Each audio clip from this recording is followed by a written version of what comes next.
الرحمن شروع اللہ کے نام سے جو بڑا مہربان اور نہایت ہی رحم کرنے والا ہے۔ تیری خود ستائیوں نے تجھے کھو دیا ہے اتنا، تیری خود ستائیوں نے تجھے کھو دیا ہے اتنا، نہ صنم ہی تجھ سے خوش ہے نہ خدائی تجھ سے راضی۔ تیری خود ستائیوں نے تجھے کھو دیا ہے اتنا، نہ صنم ہی تجھ سے خوش ہے نہ خدائی تجھ سے راضی۔ تیرے مہرے پٹ رہے ہیں تجھے مات ہو رہی ہے، تیرے مہرے پٹ رہے ہیں تجھے مات ہو رہی ہے، ذرا رخ پلٹ لے ناداں تیرے ہاتھ میں ہے بازی۔ رمضان المبارک کی آمد ہے اور پوری دنیا میں مسلمان رمضان کی تیاری میں لگے ہوئے ہیں۔ رمضان المبارک کی تیاریاں کرتے کرتے ہم یہ بھول گئے کہ رمضان کی تیاری حقیقتاً ہوتی کیسے۔ بالخصوص مسجدوں کے جو ذمہ دار ہیں، خاص کر جو لوگ مسجدوں کے متولی ہیں، صدر ہیں، مسجدوں کے ممبران ہیں، مسجدوں میں ٹھیکیدار جو بنے ہوئے ہیں، رمضان المبارک کا بوجھ زیادہ ان پہ آتا ہے کہ رمضان سے پہلے کس طرح کی تیاریاں کی جائیں، اور آہستہ آہستہ تیاریاں جو ہیں وقت اور حالات کے ساتھ ساتھ اب ایک رسم بن کے رہ گئی۔ جو اعلیٰ روایتیں پیارے نبی حضرت محمد رسول اللہ صلی اللہ تعالی علیہ وسلم نے ہمیں عطا فرمائی وہ نہیں ہے۔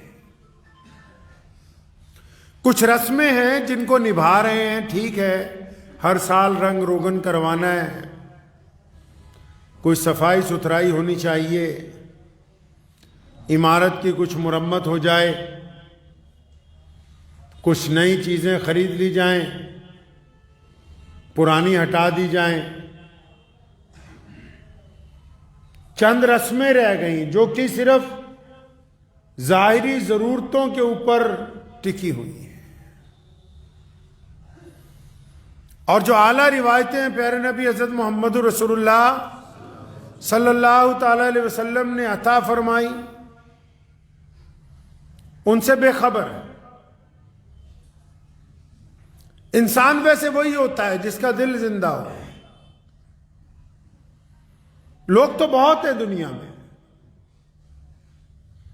ان اربوں لوگوں میں، کروڑوں لوگوں میں پہچانے وہ جاتے ہیں جن کا دل زندہ ہوتا ہے۔ جو مردہ دل لوگ ہوتے ہیں وہ رسموں کے ذریعے جیتے ہیں کہ کھانا کھانا ایک رسم ہے، سونا ایک رسم ہے، آرام کرنا ایک رسم ہے، گھر والوں کی خدمت کرنا ایک رسم ہے۔ بس رسمیں ہی نبھاتے نبھاتے ان کا وقت جو ہے وہ گزر جاتا ہے۔ اور جو لوگ روایتوں پہ عمل کرتے ہیں، اپنے اکابرین کی، اپنے بزرگوں کی اور اپنے نبی علیہ الصلوۃ والسلام کی دی ہوئی روایتوں پر، وہ ہر دن ایک قدم آگے بڑھتے ہیں، ہر دن ایک ایسا کام کرتے ہیں کہ دل کو تسلی ہوتی ہے کہ ہاں ہم نے محمد رسول اللہ صلی اللہ علیہ وسلم کی اتباع کی ہے، ان کی پیروی کی ہے۔ وہ منفرد نظر آئیں گے دنیا میں۔ رمضان المبارک کی آمد ہے، مسجدوں پہ خاص کر توجہ ہے کہ مسجدیں بہترین ہو جائیں، آرام دہ ہو جائیں، خوبصورت ہو جائیں۔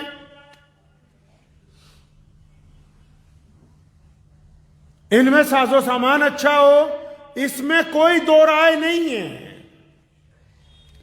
اللہ کے گھر کو، عبادت گاہ کو خوبصورت بنانا، عبادت گاہ میں نمازیوں کے آرام کے لیے تمام چیزوں کا انتظام کرنا اور تمام چیزوں کو مہیا کرنا، بہترین پنکھے، اے سی یا کارپیٹ کو بچھایا جانا یا بہترین بیت الخلاؤں کا مرمت کر کے انتظام کرنا، یہ کوئی بری بات نہیں، لیکن بات یہ ہے کہ جو لوگ ان کو استعمال کریں گے اور جن لوگوں نے اس کے اوپر اپنا وقت صرف کیا ہے ان کا نظریہ کیا ہے، پہلی بات ان کی نیت کیا ہے۔ قرآن پاک میں مسجدوں کو بنانے کا ذکر آیا اور صحیح بخاری میں نبی علیہ السلام نے ارشاد فرمایا کہ جس نے اللہ کی رضا کے لیے، جس نے اللہ کی رضا کے لیے مسجد بنائی تو اس نے جنت میں اپنا گھر بنا لیا۔ لیکن یہ جتنے اب مسجدوں والے ہیں زیادہ تر الا ماشاءاللہ، وہ حدیث کا پہلا ٹکڑا تو توجہ ہی نہیں دی جا رہی کہ جس نے اللہ کی رضا کے لیے یہ شرط رکھی ہے۔ شرط یہ نہیں ہے کہ خان صاحب کی تعریف ہو، میاں صاحب کی تعریف ہو، انصاری صاحب کی تعریف ہو، ملک صاحب کی تعریف ہو۔ شرط یہ نہیں ہے کہ صدر محترم کے گنگان کرتے رہیں متولی صاحب کے کہ فلاں کام بہت اچھا کیا۔ شرط یہ ہے کہ کام کرنے والا اگر مسجد میں قالین بچھا رہا ہے، مسجد کی عمارت کو بنا رہا ہے، مسجد کے در و دیوار کو خوبصورت کرنا چاہتا ہے، اس کی اپنی نیت کیا ہے۔ اگر اس کی نیت یہ ہے کہ یہ لوگ خوش ہو جائیں اور میری تعریف کریں تو اس کا بدلہ یہیں پر مل گیا، اس کو کوئی جنت میں گھر نہیں بننے والا، یہی مل گیا ہے بدلہ۔ کیونکہ جب وہ پہلی شرط ہی نہیں مان رہا ہے، مسجد کو بنانے کی پہلی شرط ہی نہیں مان رہا، اللہ کی رضا کے لیے کام ہی نہیں کر رہا، پہلے اپنی انا پھنسی ہوئی ہے، اپنی میں پرستی پھنسی ہوئی ہے، اور انا تو اس حد تک پھنس گئی ہے ہماری کہ جو لوگ مسجدوں کے منتظمین ہیں وہ ماشاءاللہ چند کو چھوڑ کے مسجدوں کے منتظمین اب مسجد کے مالک بن گئے، نمازیوں کی بے عزتیاں کرتے ہیں، آنے والوں کے ساتھ بدخلقی کے ساتھ پیش آتے ہیں۔ حیرت کی بات یہ ہے کہ بندہ اپنے مالک سے ملنے جاتا ہے تو مالک کے گھر کے نوکر مالک کے مہمانوں سے بدتمیزی کر رہے ہیں۔ نمازی اپنے مالک کے گھر جا رہا ہے نا، اپنے رب کے گھر جا رہا ہے تو مالک کے نوکر بادشاہ بن گئے اور مالک کے نوکروں سے بدتمیزی کر رہے ہیں، اور پتہ ہی نہیں کہ کرنا کیا ہے، مسجد کا مطلب کیا ہے۔ مسجد تو ایک ماں کی طرح درجہ رکھتی ہے لوگوں کے لیے، مسجد تو بڑی ہی شفقت کا گھر ہے، مسجد تو دوسروں کے صبر اور ہمت کی علامت ہے، مسجد تو لوگوں کو راحت پہنچانے کا ذریعہ ہے، مسجد سے تو پیار اور اتفاق بانٹا جاتا ہے، مسجد سے تو لوگوں کے سروں پر اوڑھنی رکھی جاتی ہے، مسجد سے تو بھوکوں کو کھانا کھلایا جاتا ہے، مسجد سے تو یتیم اور مسکینوں کی خبرگیری کی جاتی ہے، مسجد میں ان پڑھوں کو پڑھایا جاتا ہے، مسجد میں کندھے سے کندھا جوڑ کے اللہ کے حضور کھڑے ہوا جاتا ہے، مسجد سے تو کفر کے سامنے ایک طاقت کا اعلان ہوتا ہے۔ لیکن اب ہماری مسجد ان مسجدوں سے میل ہی نہیں کھاتی جو محمد الرسول اللہ صلی اللہ علیہ وسلم کی مسجد ہے۔ ہمارے پاس وہ مسجد ہی نہیں ہے۔ چلیں پیارے نبی علیہ السلام کی مسجد میں، آج بھی اور تب بھی جب نبی علیہ السلام نے مسجد نبوی کی تعمیر کی، کیا ہوا؟ یہ کوئی بڑی بات نہیں ہے کہ مساجد کی تعمیر کے دوران، مساجد کی انتظامیہ کے دوران ایک دو بندوں میں نوک جھونک ہو جائے، لیکن بڑی بات یہ ہے کہ ان کے درمیان بھی پیار ہونا چاہیے، محبت ہونی چاہیے۔ سیدنا بلال رضی اللہ تعالیٰ عنہ فرماتے ہیں مسجد نبوی کی تعمیر جب ہم نے شروع کی، اللہ کے نبی علیہ السلام نے اعلان کر دیا، جگہ خرید لی گئی۔ فرماتے ہم سب کام پہ لگ گئے تو میں 3-4 پتھر اکٹھے اٹھا کے لا رہا تھا، اور میرے دل میں آیا کہ اللہ نے مجھے بڑی توفیق دی، ہمت دی کہ میں 4 پتھر ایک ساتھ اٹھا رہا ہوں۔ تو اتنی دیر میں کہتے ہیں کہ میری نگاہ پیارے پیغمبر جناب محمد رسول اللہ صلی اللہ علیہ وسلم پر پڑی، تو آپ صلی اللہ علیہ وسلم 5 پتھر اٹھا کے لا رہے تھے۔ ہے ایسے کوئی مسجد کے منتظمین جو آج کی تاریخ میں خود چٹائی بچھاتے ہو؟ ہے کوئی ایسے صدر صاحب جو مسجد کی ٹوائلٹ کو خود صاف کرتے ہوں؟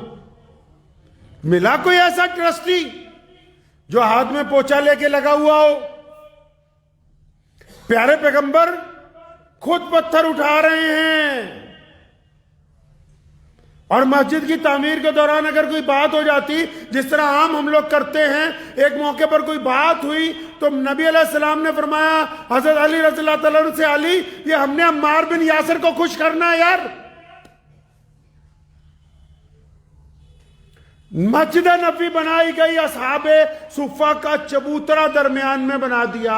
لوگوں نے پوچھا یا رسول اللہ یہاں کیا ہوگا؟ فرمایا جو مسکین ہے، جو یتیم ہے، جن کا کوئی سہارا نہیں ہے، جن کو کوئی پوچھتا نہیں ہے، جن کو کوئی کھانا کھلانے والا نہیں ہے، جن کو کوئی کپڑے دینے والا نہیں ہے، جن کے سر پر چھت نہیں ہے، جن کو کوئی تعلیم نہیں دے سکتا، جن کو کوئی پڑھنے نہیں دیتا، وہ لوگ یہاں رہیں گے، ہم ان کو پڑھائیں گے، ان کو کھلائیں گے، ان کو اچھے کپڑے دیں گے، ان کے سر پر چھت ہوگی۔ یہ مسجد نبوی صلی اللہ علیہ وسلم ہے۔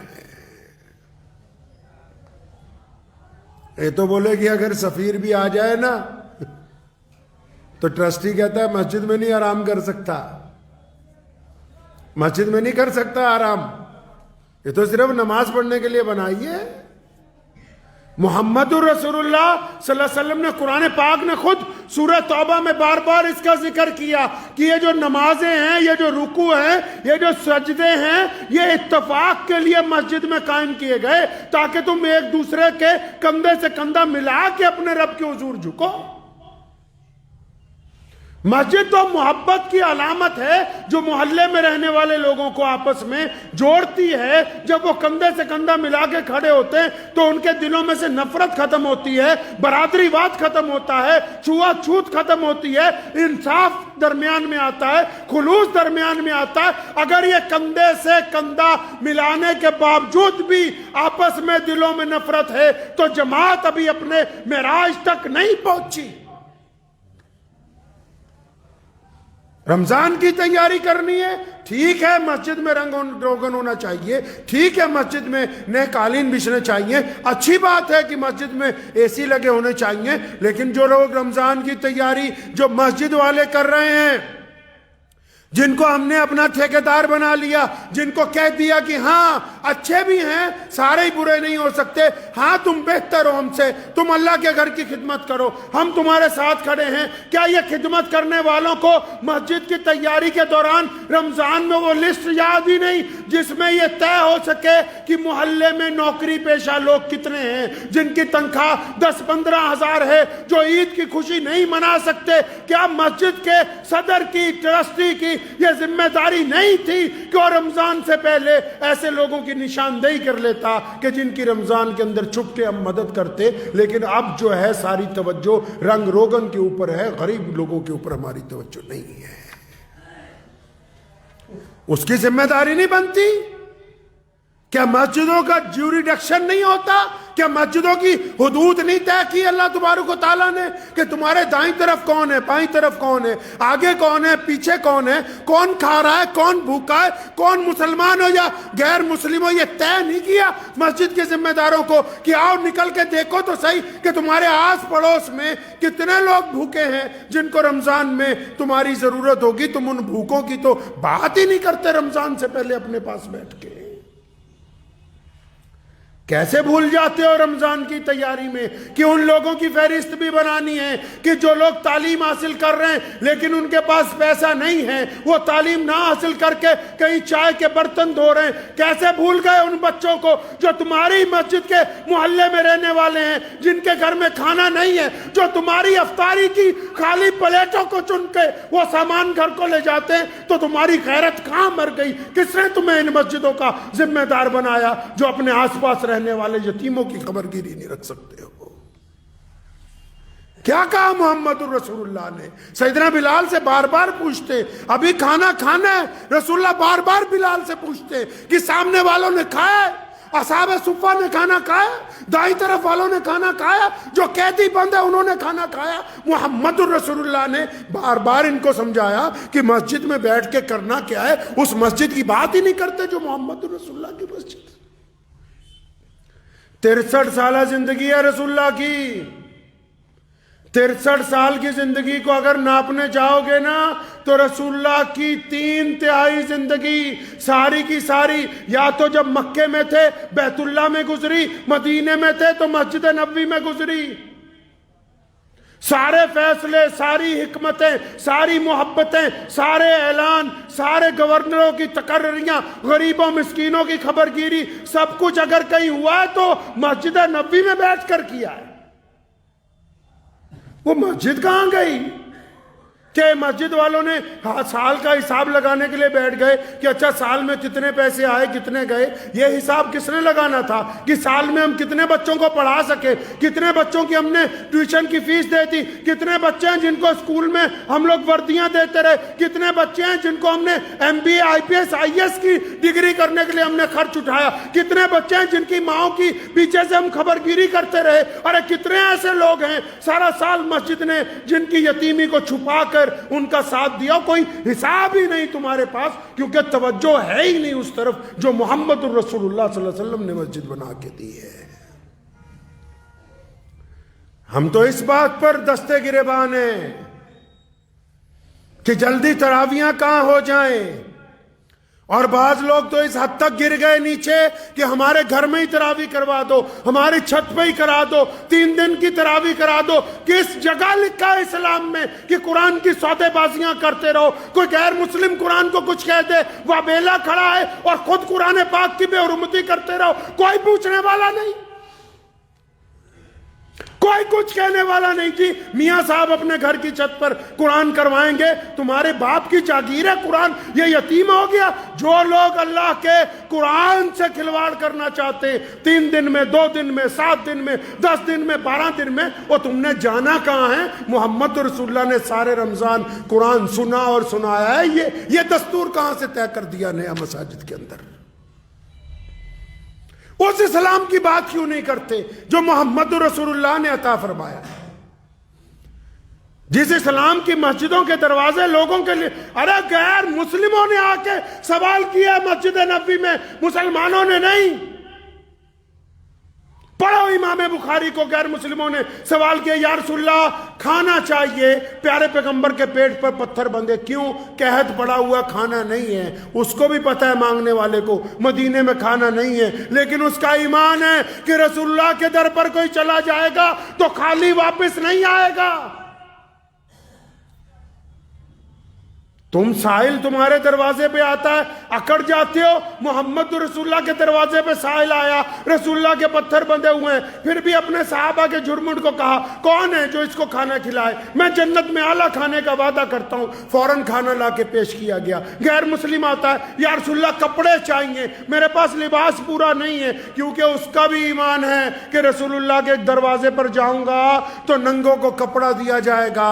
محمد رسول اللہ ان کو کپڑے دیتے۔ ایک غیر مسلم آ کے سوال کرتا ہے یا رسول اللہ مجھے سواری چاہیے، میں مسافر ہوں، میرے پاس سواری نہیں ہے، نبی علیہ السلام اس کو سواری دیتے ہیں۔ اور یہ جو مسجد ہم نے بنائی اس میں تو کسی کو ایک لمحہ فالتو پنکھا چلانے کی اجازت نہیں ہے۔ کیا وہ اس مسجد سے میل کھا رہی جو محمد رسول اللہ نے عطا کی ہے؟ ہوتے کون ہو اکڑنے والے نمازیوں کے ساتھ؟ یہ اختیار دیا کس نے کہ سائل کے ساتھ مسجد کا متولی، مسجد کا ٹرسٹی، مسجد کا صدر کسی مانگنے والے سے بدتمیزی کر جائے؟ یہ اختیار تمہیں دیا کس نے؟ اللہ کے گھر کے خادم ہو تو پھر خادموں والا رویہ ہونا چاہیے، اللہ کے گھر کے نوکر ہو تو پھر نوکروں والی تمیز ہونی چاہیے۔ یہ روش آئی کہاں سے؟ کہا کس نے کہ اس طریقے کے ساتھ تم انسانوں سے وطیرہ کرو؟ جی رمضان آ رہا ہے، رمضان آ رہا ہے، رمضان آ رہا ہے، وہ ٹھیک ہے رمضان آ رہا ہے، کچھ اپنی توبہ بھی تو کر لو کہ آج کے بعد میں کڑوا نہیں بولوں گا، آج کے بعد میں بدتمیزی نہیں کروں گا، آج کے بعد آنے والوں سے گندی نگاہ سے نہیں دیکھوں گا، آج کے بعد کسی بیٹی کے اوپر گندی نگاہ نہیں ڈالوں گا، آج کے بعد کسی کو دھکا نہیں ماروں گا، آج کے بعد کسی کا دل نہیں توڑوں گا۔ کون سی تیاری ہے رمضان کی؟ اگر رنگ روغن کا نام تیاری ہے تو رنگ روغن پوری دنیا کے لوگ کر رہے ہیں، پوری دنیا کے لوگوں نے بڑی بڑی عمارتیں بنا لی، لیکن بیت اللہ کے مقابلے کی عمارت آج تک کوئی تعمیر نہیں کر سکا۔ کیوں؟ کیونکہ جب بندہ اللہ کے گھر میں جاتا ہے نا تو اس کا دل، اس کی روح خدا کے گھر کو دیکھ کے پشمندہ ہو جاتی ہے، آنسو جاری ہو جاتے ہیں، اپنے رب سے معافی مانگتا ہے۔ مسجد تو بنی اسی لیے تھی کہ پریشان حال لوگ آئیں گے، دکھ درد والے آئیں گے، ایک ساتھ نماز پڑھیں گے، کسی کی کوئی پریشانی ہوگی، تکلیف ہوگی، ایک دوسرے کو اپنی تکلیف بتائیں گے، کچھ نہ کچھ ایک دوسرے کے کندھے سے کندھا ملائیں گے۔ کچھ روایتیں ہی باقی نہیں رہی۔ نبی علیہ السلام رمضان میں فیاض ہیں، رمضان المبارک میں بے انتہا نچھاور کر رہے ہیں دولت، اور نبی علیہ السلام کے جو امت کے لوگ ہیں جن کو رسول اللہ نے اپنا وارث بنایا، جن کے ذمہ اسلام پکڑایا، جن کو دین پہنچایا گیا، ان کو پتہ ہی نہیں کہ رسول اللہ صلی اللہ علیہ وسلم کی مسجد کیسی ہونی چاہیے۔ لکھ لیجئے دل کی تختی پر، مسجدوں کے ذمہ داروں کے لیے ضروری ہے، پہلا فرض ہے ان کا عاجزی اور انکساری۔ اگر وہ فرعون کی طرح بولتے ہیں تو پھر وہ اللہ اور اس کے رسول کے گھر کے خادم نہیں ہیں، وہ قابض ہیں اس جگہ پر، ان کو کوئی اختیار نہیں ہے کہ وہ مسلمانوں کے سامنے کھڑے۔ اگر ان کا لہجہ فرعون کی طرح ہے، پہلی شرط ہے رسول اللہ کی مسجد کی خادم کی، پہلی شرط یہ ہے کہ وہ عاجزی والا ہو، انکساری والا ہو، صبر والا ہو، حکمت والا ہو، سننے والا ہو، جواب دینے والا نہیں ہو۔ اور پھر اس کی ذمہ داری بنتی ہے کہ وہ اپنی مسجد کے چاروں طرف دھیان رکھے کہ کتنی بیوائیں رہتی ہیں، چاہے وہ مسلمان ہیں یا نہیں ہیں۔ اگر کوئی غریب ہے تو اس کا حق ہم کو ادا کرنا ہے، ہمیں محمد رسول اللہ نے اسلام کی دولت ادا کی ہے۔ اگر ہمارا پڑوسی ہم سے پریشان ہے، اگر پڑوسی بھوکا ہے اور ہم بہترین کھانا کھا رہے ہیں تو ہم ایمان کے اس درجے تک نہیں پہنچے جو اللہ کو پسند ہے۔ اب مسجدیں، رمضان شریف آ رہا ہے، مسجدوں میں آپ دیکھیں گے کہ اکثر لوگ چندہ کرنے کے لیے آئیں گے تو میرے دادا محترم حضرت مولانا مفتی محمد احمد لدھیانوی رحمۃ اللہ علیہ ہمیں سمجھایا کرتے تھے، میرے والد بھی شیخ اسلام مولانا حبیب الرحمن لدھیانوی رحمۃ اللہ علیہ، اکثر ایک لوگ بار بار آتے تھے، الحمدللہ اب بھی یہ سلسلہ ہے، بار بار آتے ہیں۔ تو ہم نے بچپن میں ایک دفعہ انہیں کہا کہ ابو جی یہ لوگ بار بار آتے تو بہت سی مختصر سی بات سمجھائی، کام کی بات ہے، آپ بھی پلے باندھ لیجئے۔ کہا کرتے تھے کہ بیٹا یہ خدا کا شکر نہیں ہے کہ اللہ تبارک و تعالیٰ نے تمہیں دینے والوں میں رکھا ہے، لینے والوں میں نہیں رکھا۔ اللہ کا شکر نہیں ہے، ہر بندہ اپنی جگہ بیٹھ کے سوچ لے، چاہے وہ چھوٹا کام کرتا ہے یا بڑا کام کرتا ہے، آپ کو اللہ نے دینے والوں میں رکھا ہے، لینے والوں میں۔ ہماری ماں امی عائشہ رضی اللہ تعالیٰ عنہ کو پیارے پیغمبر جناب محمد صلی اللہ علیہ وسلم نے فرمایا، عائشہ اگر میں گھر پہ نہ رہوں اور کوئی آ جائے، کوئی سوال کرے، ایسا نہ ہو کہ وہ خالی ہاتھ جائے، خالی نہیں لوٹانا ہے۔ ہم لوگوں کا پہلا سوال یہ ہوتا ہے، او ہٹا کٹا ہے تو۔ اچھا ایمانداری سے ذرا اپنے اندر گریبان میں جھانک لیں، ہم لوگ ایمانداری سے اگر ہم اپنے گریبان میں جھانک لیں، جو ہماری ذاتی کارنامے ہیں یا جو زندگی ہماری گزر چکی ہے، جو ہم نے گناہ کیے ہیں، جو ہماری نیتیں خراب اگر رہی ہیں، تو کیا ہم اس قابل تھے جہاں آج ہیں؟ اگر آپ کو یہ لگتا ہے کہ مانگنے والا ہٹا کٹا ہے تو جو کچھ اللہ نے آپ کو دے رکھا کہ آپ اس قابل ہیں؟ اگر آپ اچھی طرح دیکھیں گے تو آپ کو پتہ لگے گا کہ ہمیں ہماری اوقات سے بہت زیادہ فالتو ملا ہوا ہے پہلے سے۔ تو پہلی بات تو یہ کہ اگر کوئی رمضان میں مانگنے والا آ جائے تو اس کو انکار نہیں کرنا، غیر رمضان میں بھی آ جائے تو انکار نہیں کرنا، یہ رسول اللہ کی سنت ہے۔ دوسرا، پھر مسجدوں میں اب کون لوگ آئیں گے؟ اب مسجدوں میں رمضان کے دوران مدرسے والے آئیں گے، مسجدوں والے آئیں گے۔ اب ایک اور بات ذہن نشین کر لیجئے کہ اپنے لیے مانگنا پھر بھی کمال کی بات ہے، مدرسے کے لیے، مسجد کے لیے مانگنا اور بے عزتی برداشت کرنا اس سے زیادہ خطرناک بات ہے۔ یہ ہر بندے کے بس کی بات ہے نہیں کہ وہ رب کے گھر کے لیے بھی سوال کرے اور ان مدارس کے لیے بھی سوال کرے، اور پھر سامنے والا کوئی بھی ذمہ دار ہو وہ اس کے ساتھ بدتمیزی کرے، تو یہ نہایت شرم کی بات۔ کیونکہ جو سامنے آ رہا ہے کسی درسگاہ کے لیے، کسی مدرسے کے لیے، کسی مسجد کے لیے، وہ تو بڑی ہمت کے ساتھ، استقامت کے ساتھ، بڑی نیک نیتی کے ساتھ آپ تک پہنچ رہا ہے۔ آپ کی ذمہ داری بنتی ہے کہ جو سفیر آئیں تو ان کے ساتھ بدخلقی کے ساتھ بالکل بھی پیش نہ آئے، ان کا احترام کریں، ان کی بھی عزت کریں۔ ہو سکے تو جس مدرسے سے وہ آئیں، جس مسجد سے آئیں، ان کو بھی دیں، اور علیحدہ سے کچھ ان کو ویسے ہدیہ دیں کہ بھائی تم دین کی خدمت کر رہے ہو، یہ تمہارے لیے بڑی بات ہے۔ اب اس کے بیچ بیچ میں ایک مسئلہ اور یہ بھی ہے کہ بہت سارے لوگ جو ہیں وہ دین کے نام پر ڈاکہ ڈال رہے ہیں مسلمانوں کی جیبوں پر، ان کا کیا کریں؟ یہ تو درست ہے جو لوگ مسجد مدارس کے لیے آ رہے ہیں وہ بڑی نیک نیتی کے ساتھ آ رہے ہیں، لیکن ان کے ہی بہروپ میں چھپے ہوئے چند ڈاکو ایسے ہیں جو کسی مسجد کی طرف سے نہیں، پنجاب کے نام پہ تو آج کل ہول سیل میں، جو کسی مدرسے کی طرف سے نہیں ہیں۔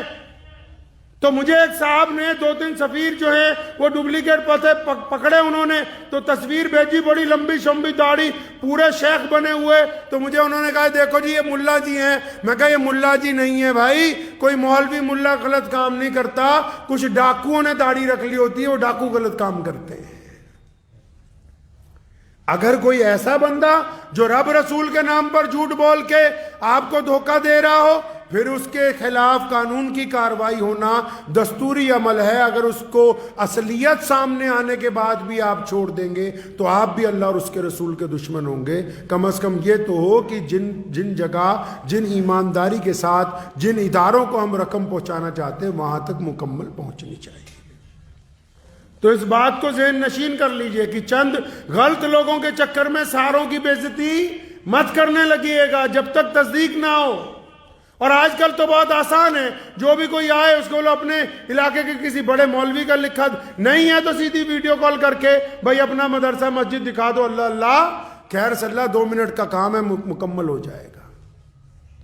کیونکہ اچھے لوگوں کی وجہ سے نظام چل رہا ہے۔ ابھی ہمارے ہاں گزشتہ جمعے کو انڈونیشیا سے ایک حاجی صاحب آئے سائیکل پہ، آپ لوگوں نے کچھ نے ان سے ملاقات بھی کی ہوگی، وہ چلے بھی گئے آگے دوسرے ملک پہنچ گئے پرسوں الحمدللہ۔ تو وہ جب آئے تو بہت سارے لوگوں نے کوشش کی کہ ہم نے بھی کہ بھائی کچھ ہدیہ لے لیں، تو جتنے لوگوں نے بھی مصافحہ کیا، کچھ دینے کی کوشش کی، تو صاف انہوں نے انکار کر دیا، ایک چھوٹا پیسہ بھی۔ ورنہ کئی ایسے بھی گزرے 50 لوگوں کو لے کے چینلوں پر کروڑوں روپیہ کماتے رہے اور لوگوں کو دھکے مارتے رہے، بدتمیزیاں کرتے رہے، 24 گھنٹے ویڈیوگرافیاں کرتے رہے، حرمین شریفین کی جا کے بھی عزت کو اسی طرح کیا۔ لیکن جب کوئی مخلص بندہ آتا ہے اس کی چال ڈھال ہی الگ ہوتی ہے، کوئی سوشل اکاؤنٹ نہیں، کب سے گھر سے چلا ہوا ہے، پہنچ گیا بیت اللہ کے قریب جا رہا ہے۔ تو اچھے لوگوں کی وجہ سے ہی تو نظام چل رہا ہے نا، اچھے لوگوں کی وجہ سے ہی درستگی ہو رہی ہے۔ تو ہمیشہ اگر جو اچھے لوگ ملیں تو ان کی حوصلہ افزائی کرنی نہایت ہی ضروری ہے۔ تو اس مرتبہ رمضان المبارک کی آمد سے قبل اس بات کو طے کر لیجئے کہ ہماری مسجد میں مسجد کے آرام جو ہیں، مسجد کی جو آرائش ہے، اس کے ساتھ ساتھ مسجد کے آس پاس رہنے والے ضرورت مندوں کی بھی فہرست بنے گی۔ آس پاس جو تعلیم چھوڑ چکے ہیں بچے، ان کی بھی فہرست بنے گی۔ اور صرف غریب وہی نہیں ہے جو ہاتھ پھیلا کے مانگ رہا ہے، اور مسلمانوں آنکھیں کھولو، محمد رسول اللہ کے دین کو دیکھو، ابو بکر صدیق کے وطیرے کو دیکھو، عمر فاروق کے طریقے کو دیکھو، عثمان ذی النورین کی چال دیکھو، مولا علی رضی اللہ تعالیٰ کے کارنامے دیکھو کہ راتوں کو چھپ چھپ کے ان مسلمانوں کے گھر کے باہر بھی سامان رکھ کے آتے تھے جو مزدوریاں کرتے تھے۔ پتہ ہے کہ ان کا کام چلتا ہے، لیکن یہ یقین تھا کہ اتنے پیسے نہیں ہیں کہ یہ اچھے کپڑے خریدیں، اتنے پیسے نہیں ہیں کہ یہ بہتر کھا سکیں، تو ان کی خبر گیری کون کرے گا؟ جو لوگ ہاتھ نہیں پھیلاتے ان کی خبر گیری کون کرے گا؟ تم تو جانتے ہو کہ تمہارا کون سا دوست مستحق ہے، آپ کو تو پتا ہے کہ آپ کے کس بھائی کی ضرورت کیسی ہے، آپ کو تو پتا ہے کہ محلے میں کون محتاج ہے جو کبھی اپنی غیرت کی وجہ سے سوال نہیں کرتا۔ اگر آپ کو بھی نہیں پتا تو پھر کس کو پتا ہے بھائی؟ کس کو پتا ہے پھر؟ کون خبر گیری کرے گا یہ دنیا والوں کی؟ محمد رسول اللہ نے آپ کو اسی لیے یہ دین عطا فرمایا کہ جو ایک اللہ اور اس کے رسول کے پیروی کریں گے وہ دوسروں کا ساتھ دیں گے۔ جن کی غیرت مر جائے، جن کا بالکل ہی غیرت مر جائے، جن کو آس پاس رہنے والوں کی بھی خبر نہ ہو، پھر ان کے لیے رب رسول کی طرف سے کوئی نعمتیں آنے والی نہیں ہیں۔ آج صبح اخبار پڑھا، ویسے تو آپ سارے لوگ ماشاءاللہ سوشل میڈیا کے ماہر ہیں، ایک دوسرے کے خلاف ڈپلیکیٹ فتوے، ایک دوسرے کے خلاف جو الٹی سیدھی باتیں جتنی ہیں، وہ روزانہ جو کوئی بندہ نیا واٹس ایپ چلاتا ہے وہ تو سارا کچھ ایسے بھیجتا ہے پوری دنیا کو جیسے آج ہی اس کو پتہ لگا اسلام ہے کیا۔ کل شام فلسطین کے جو مہاجر مسلمان ہیں، گزشتہ 3-4 مہینوں سے جو لگاتار یہودیوں کے ظلم و ستم کی وجہ سے ایک طرف لگے ہوئے ہیں، ان کے اس کیمپ پر جہاں پر بچے رہ رہے ہیں، عورتیں رہ رہی، بوڑھے زخمی رہ رہے ہیں، وہاں پر بھی یہودیوں نے کل بم گرائے، اور ایک وقت میں ان لوگوں پر کل بمبارمنٹ کی گئی جو کھانا لینے کے لیے بارڈر کے اوپر رکے ہوئے تھے۔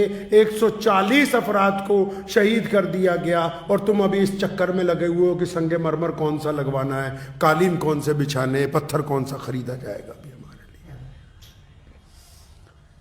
دل پہ ہاتھ رکھ کے بتاؤ کتنے مسلمانوں نے فلسطین کے مسلمانوں کو 1-1 روپیہ بھیجا ہے؟ بھیجا ہے کسی نے؟ میں شروع میں بھی کہا تھا کہ کم از کم ضمیر زندہ ہونا چاہیے۔ آپ سے بہتر تو بھارت سرکار کا وہ نمائندہ ہے جس نے کل وہاں سیوکت راشٹر میں کھڑے ہو کے یہ کہا کہ وہاں پر فلسطین کے جو لوگ ہیں ان کو ایک راستہ دو تاکہ ان تک ہم لوگ کھانا پہنچا سکیں۔ پڑھ لیجئے آج کے اخبار میں، وہ بھی خبر ساتھ ہی لگی ہوئی ہے۔ بھیجا ہے کچھ؟ اپنی غیرت کو زندہ رکھیں، کلمہ لا الہ الا اللہ محمد رسول اللہ کے پیغام کو سمجھیں۔ ایک غیر مسلم نمائندہ تو یہ کہہ رہا ہے کہ ہاں ان کو چاہیے کچھ نہ کچھ، آواز اٹھا رہا ہے، اور جنہوں نے کہا کلمہ لا الہ الا اللہ محمد رسول اللہ ہم پڑھنے والے ہیں، ان ملکوں کو سانپ سونکھ گیا، اور ہم جیسے جتنے ہیں یہ 1 روپیہ نہیں دے سکتے، اس سے زیادہ تو اور کیا دیں گے جو 1 روپیہ نہیں دے سکتے ہیں۔ 1 روپیہ میں آپ کو یہ نہیں کہہ رہا ہوں کہ آپ ہمیں دے دیں، باقاعدہ انٹرنیٹ پہ جائیے۔ دلی میں نے گزشتہ 3 مہینے پہلے بھی بتایا تھا، جن کے پاس نہیں ہے اکاؤنٹ نمبر وہ سوشل میڈیا سے لے سکتے ہیں۔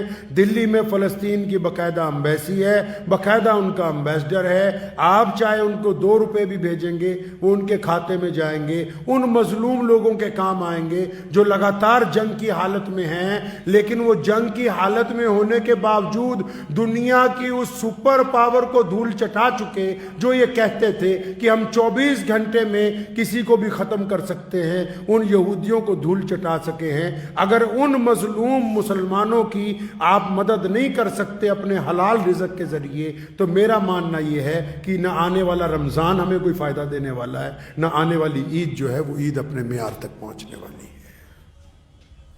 دعا کیجئے اللہ تبارک و تعالیٰ مجھے بھی اور آپ سب کو بھی ان باتوں کے اوپر عمل کرنے کی توفیق عطا فرمائے۔ وآخر دعوانا ان الحمدللہ رب العالمین۔